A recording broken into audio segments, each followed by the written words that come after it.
Hi everyone, and welcome to our live stream today. Today we're going to be talking about art, and I've got Janet here with me, who is doing some new courses for arts for well-being and charcoal work. So yeah, Janet, let me just introduce you to the stream, and tell me a bit about yourself and what's kind of brought you into doing this work, very briefly. Well, actually, I did an arts degree a long, long time ago, and it was something I always did at school. I never thought I'd be teaching art though, but it's worked really well. I did a course over the summer. My background sort of illustration. That's what I did my degree in. I love observational drawing. I love looking at other people's work, artists' work, and it's.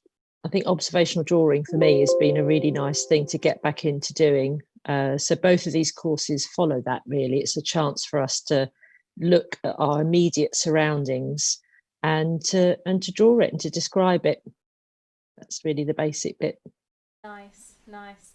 And if you guys are wondering how can you find these courses, the website just underneath my picture here, and then click on workshops and courses, and it will take you straight there. And you'll find there's numerous other courses there too, but you'll also find Janet's amazing art courses. So, Janet, what would you say to someone who's probably wants to do this but is a little bit shy, a little bit wary? How might they go about it? Whether they're quite is right for them? Maybe they did a bit of art at school and they felt it all went a bit wrong. Um, and sometimes you think you've got to have all the right materials. You've got to buy yourself a load of paints and pastels and things to be an artist. But the idea is you could do the course just with some paper, the back of an envelope, if you like, and a biro, because it was sort of based around observational drawing. So we would have a subject that we would be focusing on, usually, something like, in the world around us, not copying from a flat piece of paper, an image, and to think about how we want to describe that. So it's everything from drawing it to getting some pastels out, maybe doing some painting, and all of those things that when you start drawing something, then you suddenly realize, oh, what haven't I thought about? There's a whole load of different things. So keeping your subject really simple is really good, because through that you can still explore loads of different ways to draw and paint and to describe something. So the 5 things that we do for the art for well-being, they're quite nice sort of introductions to things. The first thing that we do is we look through our window. So you might have a nice view, or it might just be a view that you've seen so many times before, but it's quite nice to sit there and actually sit and look at it. And you can use the frame of the window frame as your picture frame. And by doing that, you can start to see the scale of things. So, but you don't have to have a window frame. You could create your own frame. So you could use an old frame, put it up in front of something in the room that you're in, and use that. So that's just a good way to get you thinking about drawing. Yeah, that's an interesting idea. Yeah, and that kind of just being really free with what you're doing and noticing things that you haven't noticed and just kind of sitting and observing. Yeah, and I think it is so valid when it comes to well-being and having some escape from our thoughts and our mind, because our mind is just racing all the time and we're always thinking and we're always planning and we're always trying to assess everything. To just be able to sit and notice this, Yeah. something we don't always give ourselves an option to No. do. Yeah. It's and often picking something that you think, oh, this is a bit mundane and a bit ordinary. Um, you can look. There's lots of artists that have done some fantastic paintings based on something that's very, very ordinary. And if it's something that has meaning to you, that's even better. So one of the subjects we have in the art for wellbeing is your favorite things. So you can just collect together some objects, things that mean something to you, and arrange them together in a still life and draw them, or draw one at a time. even how you draw them on the page. You could just do one object at a time, or you could place them all together, and how you're describing them. So that's quite a nice thing to do. One of the people on the course over the summer said it was actually quite nice to try to do some artwork with some different materials, because I think if you've got a nice set of pencils, there's that feeling of, oh no, I've got to do a really nice drawing now because I've got my nice pencils. Yeah, that's so Oh true. no, but it won't be very nice. Oh, I won't bother. So we just don't do anything then.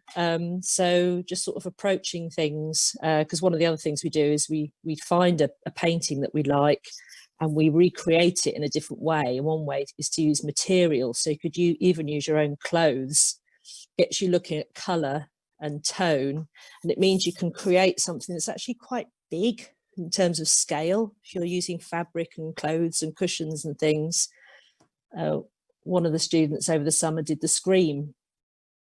Oh, Monk's The okay. Scream, Oh, yes. like that. And actually she said it really made her laugh by the end, because it ended up being quite jolly.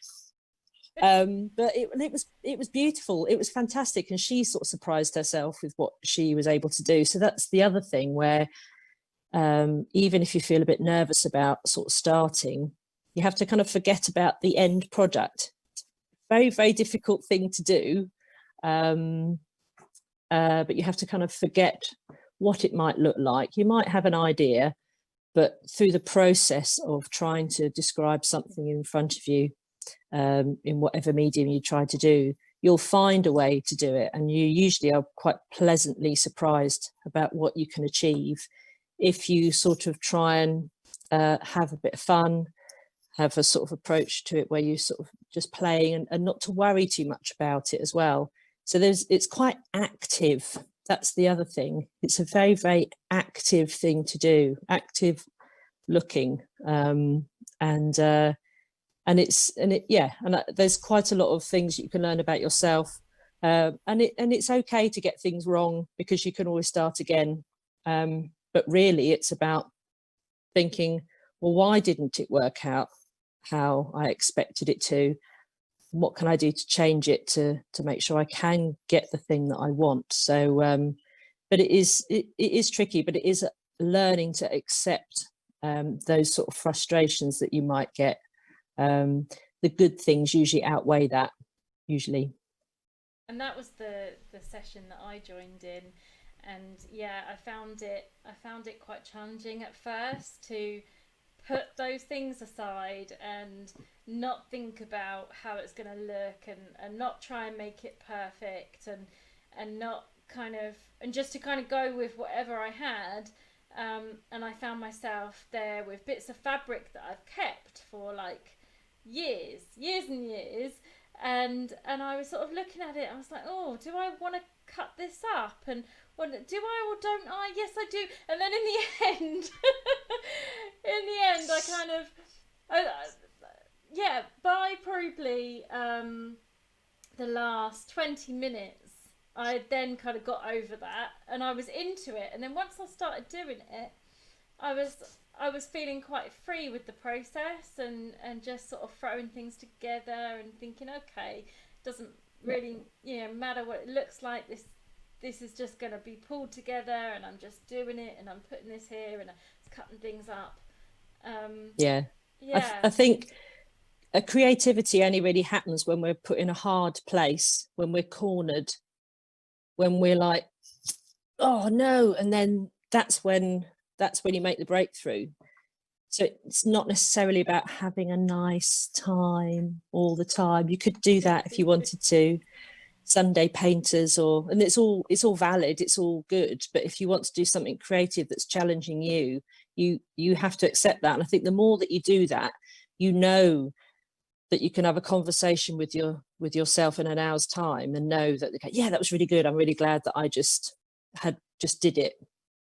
You have to go through that process each time. That if it's a bit easy, you're not really getting through. So you have to experience that feeling of oh dear, it's rubbish. So it's quite nice with the group online that we still have that, where we leave the mics on, so you can hear people sort of go, Oh dear. You know, that was one of the feedback things that these groups are very much about being in a group.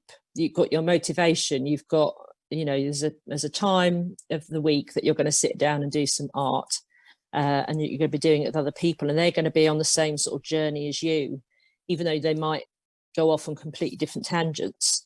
So I mean, we might start with something on the 5-week Thursday night group, and if someone wants to just carry on doing, say they're going to do collage or draw their window for 5 weeks, they can carry on doing that if they want to. The next week we'll introduce another topic, and then someone might go, oh, actually I'll try that, and they'll stay with that, or people might want to sort of revisit things. So it's definitely, if you feel like you're on a particular journey with one particular thing, then that's quite good. So so I think that's why it will sort of work as a rolling session, really, to sort of, so people can sort of join in with all those things. So that's the Thursday night one, the 5-week course, and then I'm doing a monthly Saturday morning, and that's just charcoal. So I like the sound of that so one. so you can get really messy with charcoal. I've got my gourd, which I did earlier on. I did it last week, I think it was, and charcoal's great, because you can make a real mess with it, and you can change things all the time. Got my willow charcoal here, and one of the great things to have is a putty rubber, Okay. because most rubbers, you know, cheap ones, actually take away the paper, but the putty rubber actually just lifts off the charcoal. And with charcoal, you're really looking at things sort of tonally, so the light areas, the mid-tones, and the dark areas. So if you're drawing a picture of me here, all the dark areas there are the inside the bookcase. Behind me, part of my top is quite dark, and here, around here, and obviously all my light tones.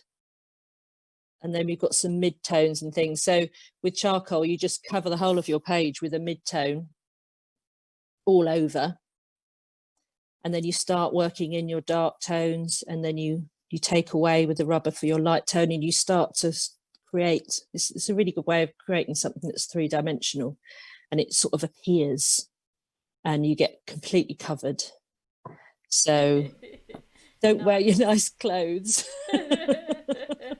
Or do, but it's really nice. And again, it's picking something, having something in front of you. And a Saturday morning, the light should be okay. We're using natural light. I think that's quite important for a drawing class. You can up the ante a bit by putting a lamp on, and then you're creating even better contrasts and greater sort of shadows and things, to really sort of make your drawing a bit more interesting. But that's what we'll be doing on a Saturday morning once a month. Cool. I love charcoal because I love all the shading and all the tones and everything. But I didn't know that you could use a rubber to take it off. So yeah, so that's good to know actually. Because otherwise, if you think that, you know, the lightest thing is the paper, but if you're trying to keep all of that there all the time, if you're drawing and you think, well, the light bit's here, I can't do anything with that. It really, it's like you're drawing with the putty rubber. Yes, it brings the light tones in. Actually, kind of use it as part of the creation. So rather than using it to remove what you don't want, you're actually using it to remove bits of light that you want there. You know, so it's like it's more like you. It's not a rubber, is it? It's actually part of what's going on. If you know what I mean. Yeah, definitely. Because there's often this thing, especially drawing with a pencil. If you're drawing with a pencil, we often just have our writing head and hand on, and it's very small. And then we're like, oh no, start again. Exactly. It's like, no, leave it. And I think when we did the last one in the 5-week one, we did self-portraits, and I got them to use their other hand. So if they're right-handed, they had to use their left hand to draw their portrait. Okay. and then we could carry on, do another one using our usual hand. But I found that I was then using both hands by the end. So the rubber, I was using the putty rubber to get my highlights. But again, you can go over it and take it off, and go over it and take it off, and that sort of process. So it's a good introduction to painting, charcoal. It's a really good way for you to look at tone without having to worry about any colour. So it's a nice halfway between just using pencils for drawing and painting. Charcoal is really nice, and there are lots of artists that is their main medium, and that's how they produce all of their work. So it's really, really nice to use. Yeah, I think it's a really for me it's much more cathartic to be doing the shading, and because I love all that, and I love the I think it must have been the beginning of the same session that you did where we drew a well-known picture to ourselves, so it's something that we knew quite well, but then we did it like upside down or upside something. down. Yeah, and I thought that was a really cool idea because I actually ended up then drawing something. I mean, this was with pencil, but it could just the same be as with charcoal. Um, I actually drew something and it was all right. It was actually quite good, but I wouldn't have even known how to start until we turned it round, and then I could look at it and copy. But when it was the right way round, I was looking at it and I was thinking, well, I just can't do it. I didn't know where to start. So that was Yeah, really interesting. I really, really liked that technique. yeah, because if it's something that's recognizable to you, even if it's something like a picture of a tree, if it's the right way round, well, there's the part of our brain going, yes, because trees are like that, and a trunk is like that, and the leaves and the canopy do this. Turn it upside Trying down, it's no to. longer a tree in your brain. You're now looking at it in terms of line, tone, color, shape, the proportions. It's much easier to see the proportions of things when your brain isn't going, oh yeah, it's like that. I think we found that with the looking out of the window, how with perspective, how things really do get very, very small, very quickly, you think, oh, that's a bit wrong. Oh, that's not quite right. Because our brain's going, yeah, we know that. We know it looks like that, but what does it really look like? So, Yeah. yeah, literally putting something on its head, you begin to see it in a completely different light. It's a bit like squinting and shutting one eye to kind of see the tones and things. You're actually wanting to sort of make it much more simple. I think that's the other thing. So yeah, but that is a good exercise. I've done that a few times, and I'm always surprised by how well it turns out I if you really copy liked something it. Yeah, I thought that upside was really down. interesting. Yeah, and like you say, it is sort of just noticing things and getting rid of that preconception of what we think it looks like or what we think we should be doing. So yeah, Yes, because when we did the copy a painting with material in the screen, the student said, oh, I've only just noticed that there's a couple of boats in the distance in the painting, which she'd never seen them before. So again, there's a lot to be seen again in things that are very familiar to us. And I think once we start creating more of our own images, we look at paintings and drawings in a different way, because you'll be going, how did they do that? Having the experience of trying to create something yourself, you'll be thinking, oh, how did they do that? I like the way they did that. Or, oh, I'd like to have a go of that. So again, it's going beyond the surface of the thing. So obviously paintings, pictures work at a surface level, but there's quite a lot to be got out of actually going beyond that. So their processes they went to, because it's your understanding it yourself, your own processes that you're going through. And it's a physical thing. So that, again, the nice thing with charcoal is that you could get one bit of charcoal and draw a nice long line, press it a little bit harder, you get a thicker line. It's very intuitive, charcoal, much more than a pencil. So again, that could be the scary thing, but actually that's the thing that will give you loads more possibilities, really. I think that's the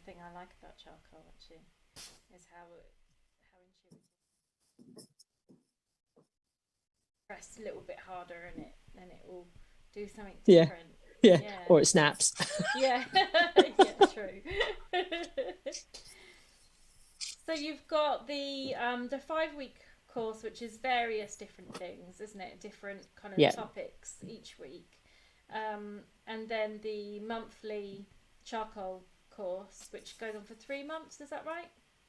yeah, it starts 10th of October, and then we meet again on it's the first Saturdays in November and December. And so these are live Zoom sessions, but obviously the recordings will be available in the course afterwards. Yeah, And there's a community sort of forum page, isn't there? A sort of a chat page where I know on the last course that you did, people were uploading their work and sort of chatting to each other and showing each other what they'd done, and it was a really nice touch. it's really good, and there is that feeling of I don't want anyone to see what I've done, but I think you just got to know that it's not public. It is only for the group that we're going to see, and people really appreciate it. If you think about how nice it is to see other people's pictures, it's really good to share what you've done, and it's all part of that process of producing more work. Some people I've been doing some work with over the summer, they've now got quite a big body of work. They've done a lot of things now, and they're now starting to look back and go, oh, okay, I can see an improvement, or I can see a change.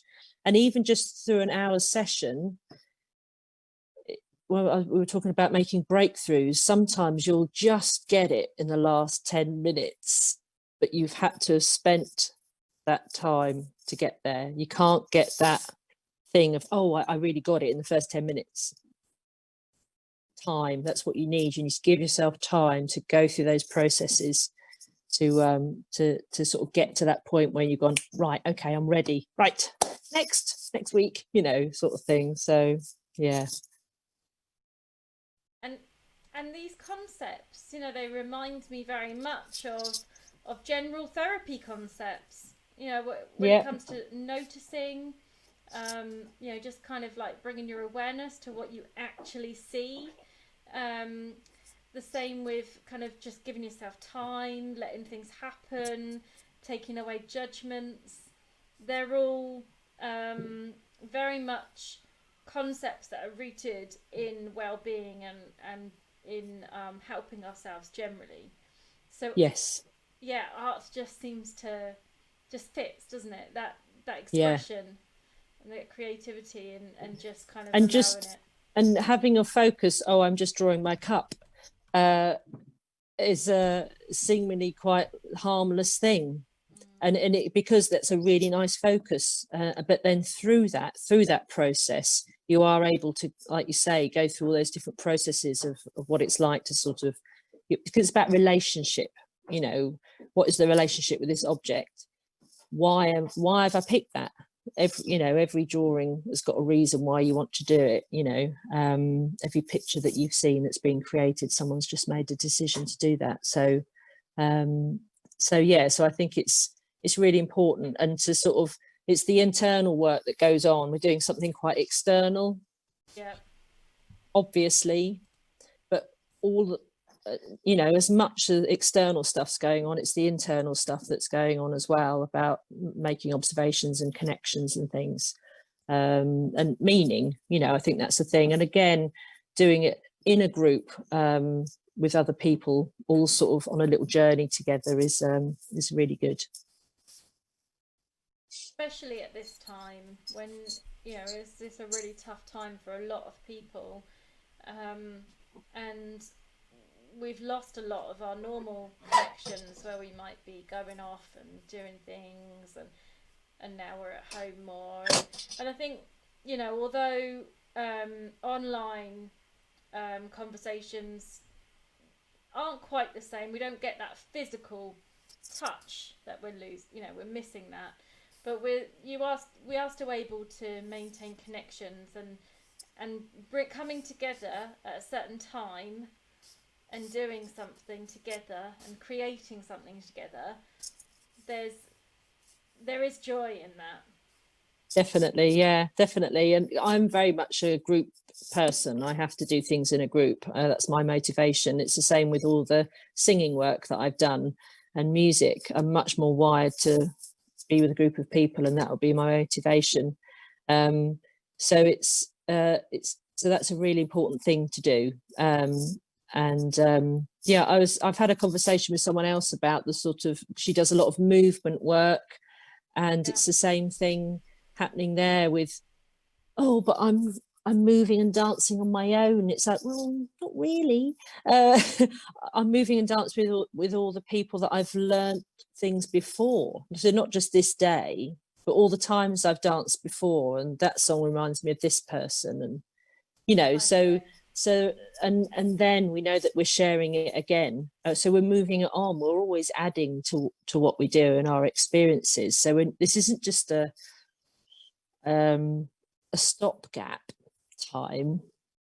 This time we've got now to do more stuff online, this is how we can still develop and progress. And I've met you, Sarah, properly Yes, for the first time online, and we've worked that's together, true. and it's been totally through this. So, and I've met other singing leaders and things for the first time through being online, never met them in person, and we've worked together, it's in a very collaborative way. So that's been a really lovely sort of surprise to me during this whole lockdown thing, is that I've started to do new things. So I think that's really important, that new things, creating new things, is still possible.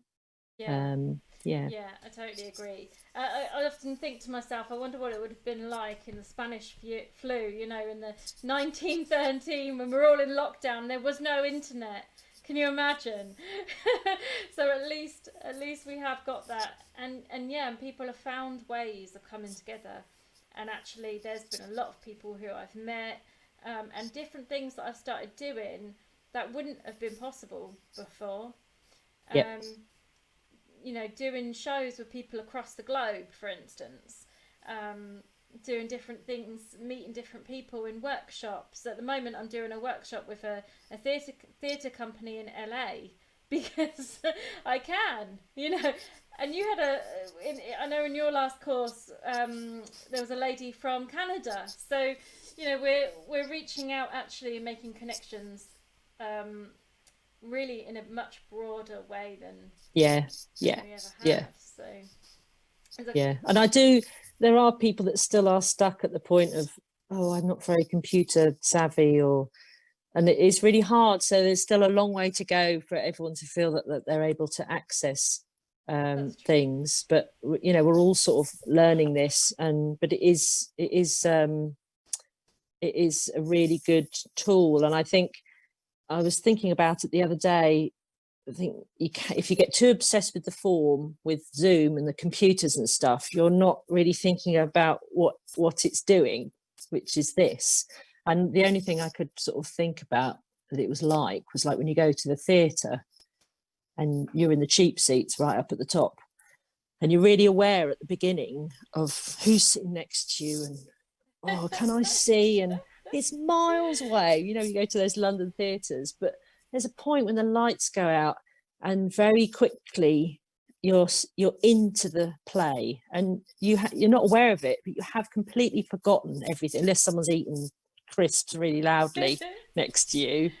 You are very much in it. So I think the more that you do it, the more that you're not worried about the wires and the stuff and cameras and everything, that you are actually in that. So I think, so we've actually got to be quite creative in the way that we use these things, and just for it to become a bit more natural. So it's the form. I think people are still getting used to it, but that was like the telephone, I think, back in the day. Yeah, That was all a bit weird. anything new is weird at first, and then you get used to it, and then it becomes all right. There's a couple of comments, from people on Facebook. So Sophie says, that art therapy has helped me a lot, and even little creative tasks can help me out of a dark place. And I think that's such a really big point, that those Yeah. in expressing ourselves, you know, in kind of putting these things out, getting it out of our head or getting it onto paper, whether that be an expression of our emotions or whether it be something completely different, an escape. Yeah. It's so important. So And important. making our environment nicer. Yeah. You know, but people are very creative in some ways that perhaps they don't think. And I think it's really important to say just little things, because sometimes we can think I've got to do a big thing that's got to have a big impact to make a point or to be creative. But it's those little things all the time. And that's another thing about sort of trying to keep a regular sketchbook, which is my next thing to start doing. Where are we? Oh, it's 1st of October. I was going to start doing it today. So yeah, to sort of, you know, just little things here and there, just to sort of develop that. And again, that all builds, you know, it's all those little things that make a real difference, I think.